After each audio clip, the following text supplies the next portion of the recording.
খাস্তা ও মুচমুচে নিমকি বানাতে চাইলে কিন্তু তোমরা প্রথমে ময়দা নিয়ে নেবে এবং ময়দার মধ্যে নুন, চিনি, কালো জিরে আর চাইলে তোমরা লঙ্কার গুঁড়োও দিতে পারো, আবার নাও দিতে পারো।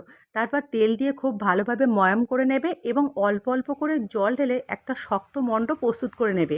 এর বড় ভিডিও কিন্তু আমার লিঙ্কে দেয়া আছে, তোমরা কিন্তু সেখান থেকেও দেখে নিতে পারো।